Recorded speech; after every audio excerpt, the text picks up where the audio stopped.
अस्सलामुअलैकुम। उम्मीद करती हूँ सब लोग खैरियत से होंगे। आप सबका वेलकम है वाईपी मॉम की दुनिया में। वीडियो पसंद आए तो लाइक करना बिल्कुल ना भूलें। चैनल पर नए हैं तो सब्सक्राइब भी ज़रूर कर लें। और रेसिपी और भी ज़्यादा अच्छी अच्छी बातों के लिए वाईपी मॉम एंड फूड पर भी आप विज़िट कर सकते हैं। चलिए, असर के नमाज के बाद मैं यहाँ आकर बैठी थी सुकून से, क्योंकि यूसुफ के थोड़े थोड़े बीच में काम हैं, करते हुए आकर बैठी।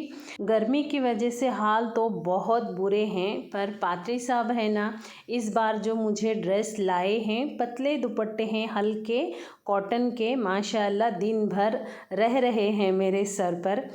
तस्बीह पढ़ते पढ़ते इधर उधर देखी तो घने बादल दिखे। मैं बोली आपके साथ भी शेयर करना चाहिए, हो सकता है रात में बारिश भी आए।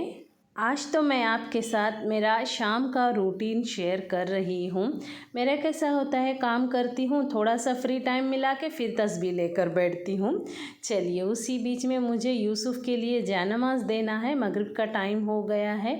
सभी खिड़कियाँ बंद करके मैं ये मॉस्किटो लिक्विड ऑन करी हूँ और लाइट भी लगा रही हूँ। 5-10 मिनट लाइट लगाती हूँ। यहाँ भी कीड़ों का बड़ा प्रॉब्लम है। देखिए, मैंने उसके लिए फ़ैन जलाई तो उसको भी मेरे जैसा बहुत उजाले की आदत है, वो दूसरी लाइट भी लगा लिया है।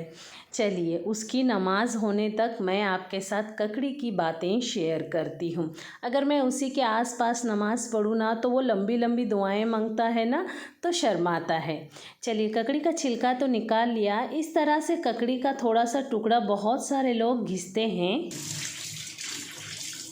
बोलते हैं कि ककड़ी का कड़ूपन जो होता है ना, वो निकल जाता है, पर मैंने तो बहुत बार ट्राई किया है, मेरे साथ ऐसा कुछ नहीं हुआ। कड़ू ककड़ी जो थी वो कड़ू ही रही कितना भी घिसने के बाद। चलिए, ककड़ी काटने का पहला रूल आगे पीछे का टेस्ट करना, वो भी कर लिया। आपको एक राज की बात पता है क्या? किसी किसे पता है मुझे कमेंट बॉक्स में ज़रूर बताना। ककड़ी जिस तरह से काटते हैं उसका टेस्ट वैसा होता है।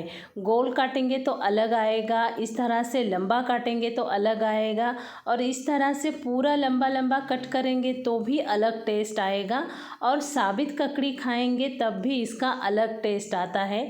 ये किसने आजमाया है? चलिए, मैंने तो आजमाया है, मुझे ऐसा फील हुआ है। और ककड़ी में बीज इतने हैं कि कोई भी शेप इसका सही से कट नहीं हो रहा है। वैसे पर्सनली मुझे पूछा जाए तो मुझे गोल गोल रिंग वाली ककड़ी ज़्यादा पसंद आती है। बिरयानी का एक निवाला मुंह में और सामने के दांतों से आधी ककड़ी कट करके खाने में तो मुझे बड़ा मज़ा आता है। ऐसा किसको किसको अच्छा लगता है? चलिए, रूटीन इतना बिज़ी है, इतना बिज़ी है, क्या बोलूँ मैं। ये तीनों लोग बोलते हैं मुझे सामान ज़्यादा लगता है, तुम कितना सामान करती हो, ऐसा बोलकर।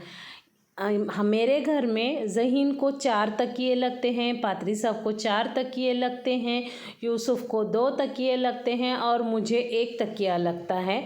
आप ही सोचिए सामान किसको ज़्यादा लगता है। उनके कंफर्टेबल के हिसाब से मैं सारा सामान जमाती हूँ और ये लोग मुझे ही ब्लेम करते हैं। अभी सुबह में पादरी साहब गए हैं और रात में ज़हीन गया है, तो ये सारा सामान मुझे उठाकर रखना है।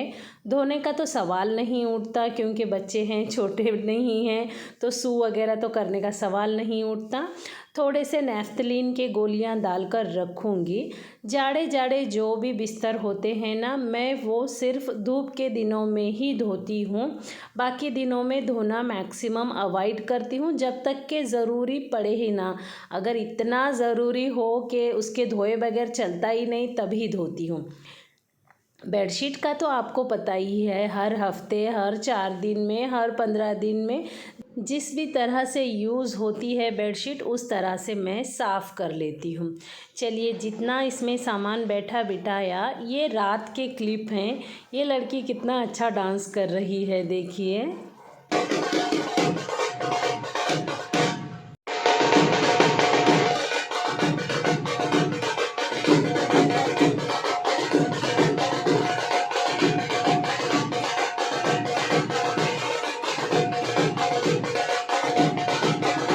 मुझे मुझे लगता है कभी कभार ये हमारे फ्रेश होने का टाइम लगता है। जिसको डांस करना आता है वो डांस करके मूड बना लेगा, जिसको नहीं आता है वो देखकर उनको खुशी कर लेगा।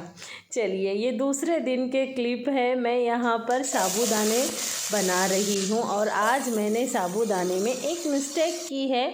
मिस्टेक तो नहीं बोल सकते, फिर भी मिस्टेक की है। आप वो मुझे कमेंट बॉक्स में बताना। हाँ, तेल डाला, राई के तड़कने के बाद ज़ीरा डाला आधा चम्मच, आलू डाला एक बारीक कट करके, उसको अच्छे से फ्राई कर लिया। उसके बाद मूंगफली डाले, उसको भी अच्छे से फ्राई कर लिया और मतलब आलू के गलने तक पकाया है। हाँ, उसके बाद छोटा चम्मच जो हींग की डिब्बी में आता है, 1 चम्मच मैंने उसमें हींग डाल दी और हरी मिर्च डाल के फिर से आराम से गरम किया। मतलब आलू गलना चाहिए और बाकी सारा सामान भी उसमें पकना चाहिए।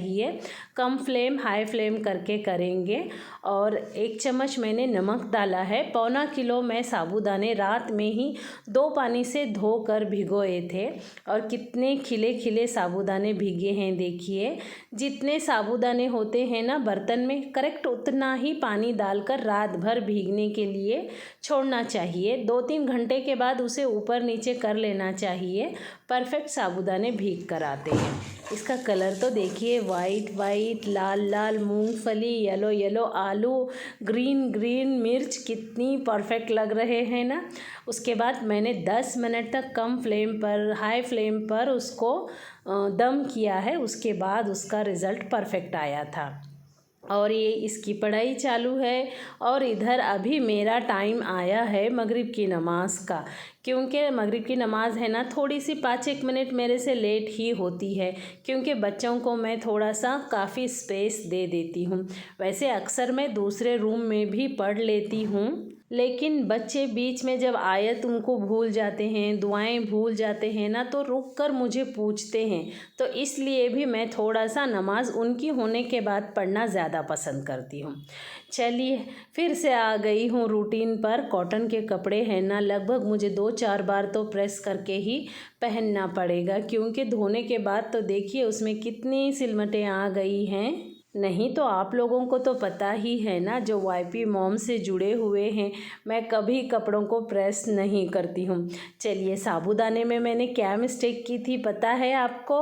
मैं मूंगफली पीस कर नहीं डाली थी। उसकी वजह से है ना, साबूदाने थोड़े से चिपकू बने थे, खुले खुले नहीं बने थे।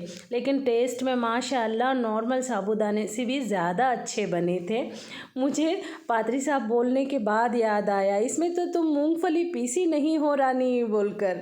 चलिए, इस वीडियो को यहीं ख़त्म करती हूँ। वीडियो पसंद आया हो तो, थोड़ा भी पसंद आया हो तो लाइक ज़रूर कर लें। चैनल पर नए हैं तो सब्सक्राइब भी ज़रूर कर लें। मिलते हैं अगली वीडियो में। अल्लाह हाफिज़।